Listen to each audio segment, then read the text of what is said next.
today, M5332. Please introduce yourself. Good day to all prospective employers in Hong Kong. I am Jenilyn Felipe, 39 years old, married. I have 2 children, 1 boy and 1 girl. I am a Roman Catholic. I am first in the family. I have 1 sister. I live in Balanga City, Bataan, Philippines. I took up BS Nursing for 2 years and a half. I have work experience in Saudi Arabia. My first employers, I took up 5 months only because they terminated me because of the financial problem. I served as 2 members of the family, 2 elderly. I work all course of the house. My second employer, also I work in Saudi Arabia, in Jeddah. I work as 2 years and 11 months. I served 10 members of the family, including two newborn baby and 2 elderly.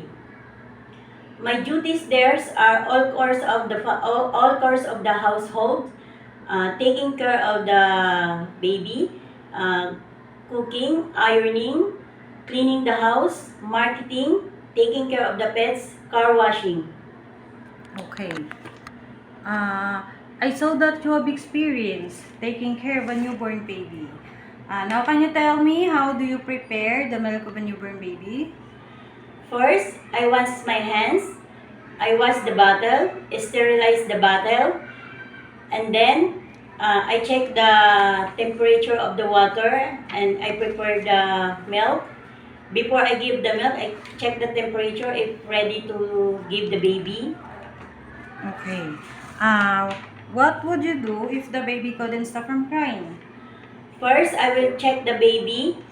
I will check the diaper, and then I will check if the baby is hungry or she's not feeling well.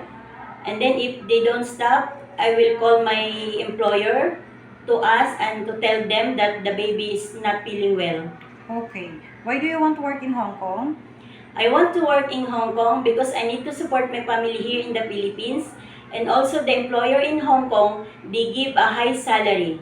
Okay, how long do you want to work in Hong Kong? I want to work in Hong Kong 2 years or more than 2 years if my employer they want me to serve them.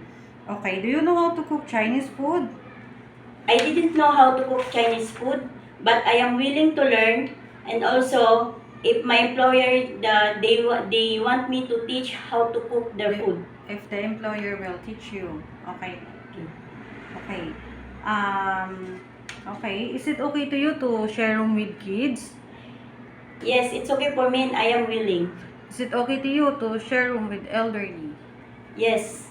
Okay. Is it okay to you to take care of elderly? Yes. Are you willing to share job with other helpers? Yes. Is it okay to you to work in the employer's house equipped with camera recording? Yes. Okay. Can you promise not to use telephone during working hours? Yes. Okay. If one of the member of your employer don't know how to speak English, is it okay to you to learn Cantonese? Yes, I am willing.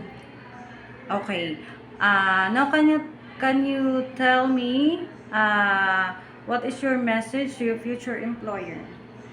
My message to my future employer, please choose me as your domestic helper because I am hardworking, honest, thoughtful, and I will follow your rules and regulations. Thank you and God bless. Okay. But before we end our video, are you willing to cut your hair short? Yes, I am willing. Okay. Thank you so much. I'm 5332, Miss Jenilyn Felipe.